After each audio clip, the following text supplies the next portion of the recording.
अस्सलामुअलैकुम मुअज़्ज़ज़ व्यूअर, हकीम मोहम्मद सरवर आप लोगों की खिदमत में हाज़िर है आज की एक और बहुत ही इन्फॉर्मेटिव वीडियो, जिसमें हम बना रहे हैं एप्पल का जैम।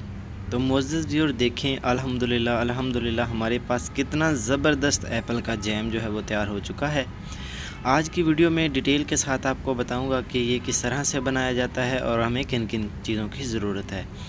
तो देखें अल्हम्दुलिल्लाह कितना बेहतरीन, ये जितना देखने में मज़ेदार लग रहा है उतना खाने में भी मज़ेदार है। तो कोई भी ऐसी चीज़ नहीं डालेंगे इसमें जो आपके लिए और आपके बच्चों के लिए, बच्चों की सेहत के लिए नुकसानदेह हो। बिल्कुल नेचुरल तरीके से बनाएंगे इसको। बाज़ार से भी अच्छा जो जैम होता है वो बनेगा इंशाअल्लाह। तो अभी डिटेल के साथ आपके साथ शेयर करता हूँ कि इसको किस तरह से बनाया जाता है। अगर आप मेरे चैनल पे नए हैं तो मेरे चैनल को सब्सक्राइब ज़रूर कर लें और बेल नोटिफिकेशन को ऑन कर लें ताकि जब भी वीडियो अपलोड करूं उसका नोटिफिकेशन आपको मिल सके। तो मुअज़्ज़ज़ व्यूअर चलें वीडियो को स्टार्ट करते हैं। ये मैंने कुछ एप्पल ले लिए हैं, आप कौन जो मर्ज़ी किस्म के ले लें, हरे ले लें या जो भी आपके पास अवेलेबल हों वो आप ले लें। अच्छा, ये एप्पल को हम अच्छी तरह से वॉश कर लेंगे पानी के साथ। वॉश करना हर चीज़ को बहुत ज़्यादा ज़रूरी होता है क्योंकि पता नहीं कैसे कैसे इनको हाथ लगे होते हैं, कोई चीज़ ऐसी लगी हो जो हमारी सेहत को नुकसान दे। तो इसलिए हम इसको अच्छी तरह से वॉश कर लेंगे, फिर इसका छिलका उतारेंगे। बनाना जो है वो बहुत ही आसान है। आप इसको बनाकर 3 महीने तक स्टोर भी कर सकते हैं। तो स्टोर करने का तरीका भी बता दूंगा वीडियो के एंड पे। अगर आप बिल्कुल इसको ताज़ा बनाकर खाएंगे तो बहुत ज़्यादा टेस्टी लगेगा। अगर आप इसको जार में बनाकर 2-3 महीने तक सेव करना चाहते हैं, क्योंकि आजकल जो है वो सेब का मौसम है तो सेब सस्ते हैं, तो इसलिए आजकल इसको बनाकर जैम की सूरत में रखना बहुत ही अच्छा होगा। तो मुअज़्ज़ज़ व्यूअर जो नौजवान होते हैं उनके तो माशाल्लाह से अच्छे दांत होते हैं, तो इसलिए वो एप्पल भी खा सकते हैं और बहुत सारे फ्रूट्स जो है वो खा सकते हैं। तो हमारे घरों में हमारे वालिदैन जो बूढ़े हो चुके होते हैं, उनके दांत बूढ़े होने की वजह से कमज़ोर हो जाते हैं या नहीं होते, तो उनके लिए हम जैम बना सकते हैं और मुरब्बा बना सकते हैं। मैंने कुछ दिन पहले जो है वो मुरब्बे की वीडियो अपलोड की है, मैं आई बटन में उसका लिंक दे देता हूँ कि एप्पल का मुरब्बा कैसे बनाया जाता है। मुरब्बा भी बना सकते हैं और एप्पल भी बना सकते हैं। एप्पल जो है वो बच्चे स्कूल जाने के लिए जो नाश्ता करते हैं वो बहुत ही उनको पसंद होता है कि जैम के साथ, अगर वो ब्रेड और जैम के साथ नाश्ता करें तो आप ज़रूर इसको बनाएं, ट्राई करें। इंशाअल्लाह बहुत ही ज़बरदस्त बनेगा और बच्चे भी बहुत ज़्यादा शौक़ से खाएंगे। बनाना भी बहुत आसान है।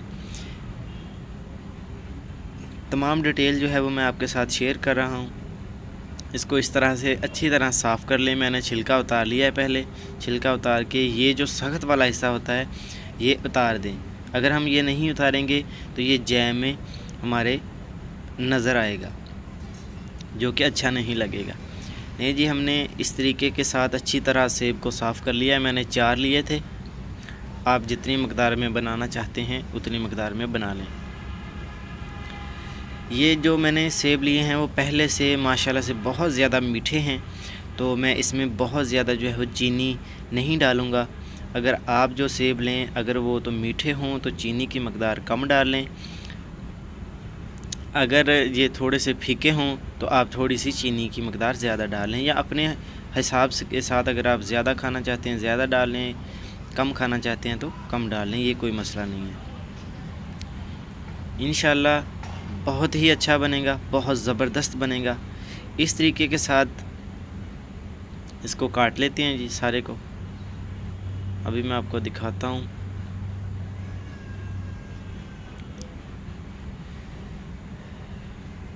ये सेहत के लिए भी बहुत अच्छी चीज़ है, विटामिन से भरपूर होता है।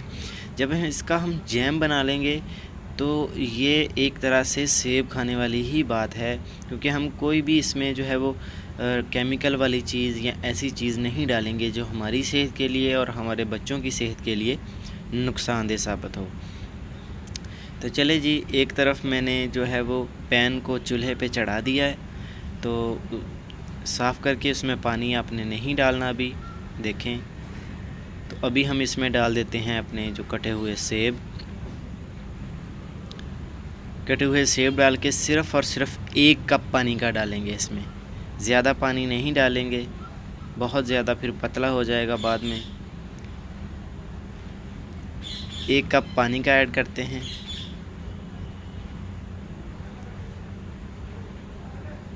इसको मैं हल्की आंच के ऊपर आग जला दी है इसके ऊपर, और इसका ऊपर से मैं ढक दूंगा। इसको ढक कर पकाएंगे। जब इतनी देर तक पकाएंगे कि ये जो सेब हैं वो बिल्कुल नरम हो जाएं, हाथ से टूटने लगें, तो हम इसको उतार लेंगे।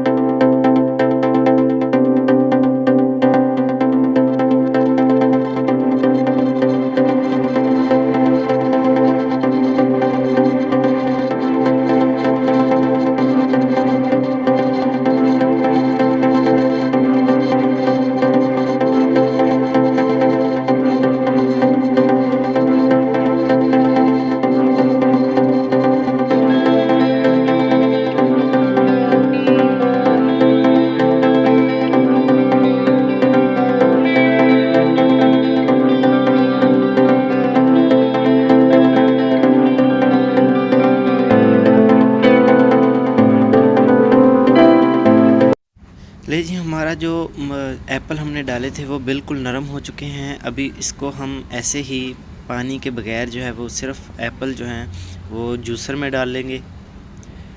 पानी अगर बचा हो इसमें तो आपने वो जग में नहीं डालना, सिर्फ़ और सिर्फ इसमें से एप्पल ही डालने हैं, क्योंकि पानी भी साथ डालेंगे तो पतला हो जाएगा, हमें आगे जाके पानी खुश्क करना पड़ेगा उसका, तो अभी से उसको ना डालें। जी, मैंने अच्छी तरह से सारे जो वो देखें, मेरा थोड़ा सा पानी जो है वो बच गया था, वो मैंने शामिल नहीं किया। अभी इसको करते हैं ग्राइंड जूसर में। अच्छी तरीके के साथ ग्राइंड कर लें ताकि जो कोई भी बचे ना। लेकिन जी, ग्राइंड करके दोबारा फिर से हमने पैन जो है वो चूल्हे पे चढ़ा दिया है। चूल्हे पे अभी इसको अच्छी तरह से जग को साफ़ कर लेते हैं, दोबारा से पकाएंगे। थोड़ा सा इसको, इसमें जो पानी है वो खुश्क करेंगे और इसमें बाकी चीज़ें जो है वो डालेंगे। इंशाअल्लाह अल्लाह के करम से बहुत ही ज़बरदस्त बनेगा। आप देखेंगे कि इसका कलर कितना प्यारा आएगा। अभी मैं आपको दिखाता हूँ। अभी थोड़ा सा प्रोसेस जो है वो रहता है। देखें जी, वो पकना दोबारा से स्टार्ट हो चुका है। इंशाअल्लाह ज़बरदस्त बनेगा।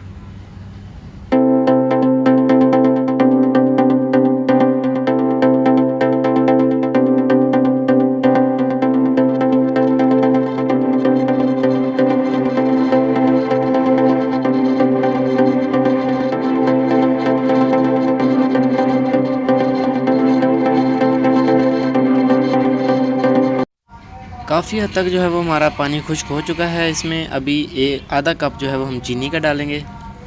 वीडियो के स्टार्ट में मैंने आपको बताया था कि जो मैंने एप्पल लिए हैं वो बहुत ज़्यादा मीठे हैं, तो इसलिए मैं चीनी ज़्यादा नहीं डाल रहा, हाफ़ कप ही डाला है मैंने। आप अपने जायके के हिसाब से इसको डाल सकते हैं। देखिए जी, काफ़ी हद तक जो है वो पानी मैंने खुश्क कर लिया इसमें से। अभी चीनी ऐड कर दी है आधा कप।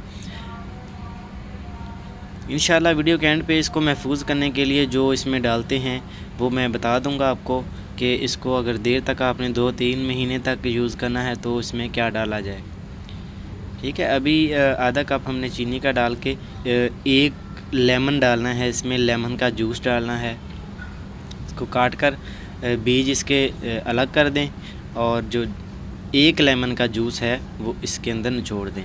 लेमन डालने से ये होता है कि जो चीनी है वो जमती नहीं है, क्रिस्टल्स वगैरह नहीं बनते, तो बिल्कुल अच्छी रहती है। इसको हम अगर फ्रीज़र में भी रखेंगे तो भी चीनी जमेगी नहीं। अगर आपको लीमू ना मिले तो आप इसकी जगह पे थोड़ी सी टाटरी भी डाल सकते हैं, बिल्कुल थोड़ी सी डालें। अगर टाटरी आप डालना चाहते हैं तो 1 ग्राम टाटरी डालें। अगर आप लीमू डालना चाहते हैं तो एक पूरा जो लीमू है वो आप इसमें निचोड़ दें पानी इसका।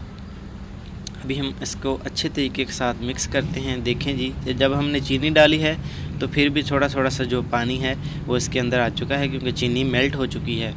तो अभी हम थोड़ा सा इसको और पकाएंगे ताकि चीनी जो है वो थोड़ा सा ये गाढ़ा हो जाए, फिर हम इसको उतार लेंगे। देखें जी अल्हम्दुलिल्लाह अल्हम्दुलिल्लाह गाढ़ा हो चुका है दोबारा से। तो अभी हम इसको जो है वो डिश आउट कर लेंगे।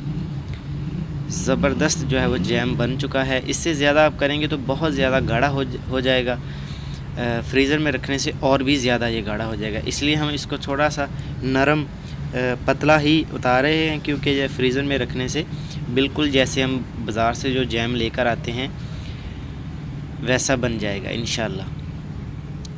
चलें जी, अभी इसको देर तक महफूज रखने के लिए मैं आपको बता रहा हूँ। देखें अल्हम्दुलिल्लाह अल्हम्दुलिल्लाह बहुत ही ज़बरदस्त जो है वो एप्पल का जैम तैयार हो चुका है। इसको अगर आप 2-3 महीने तक यूज़ करना चाहते हैं तो आप इसमें सोडियम बेंजोएट शामिल कर सकते हैं। सोडियम बेंजोएट किसी भी पंसारी की दुकान से मिल जाएगा। 10 या 20 रुपए का आप ले लें। 1 किलो में 2 ग्राम आपने डालना है। अगर आप 1 किलो सेब का जैम बनाना चाहते हैं तो उसमें आप 2 ग्राम जो है वो ठंडा कर लें इसको पका के। जब मैंने ऐसे उतार लिया है तो इसमें 2 ग्राम सोडियम बेंजोएट का डाल दें और किसी एयर टाइट जार में महफूज कर लें।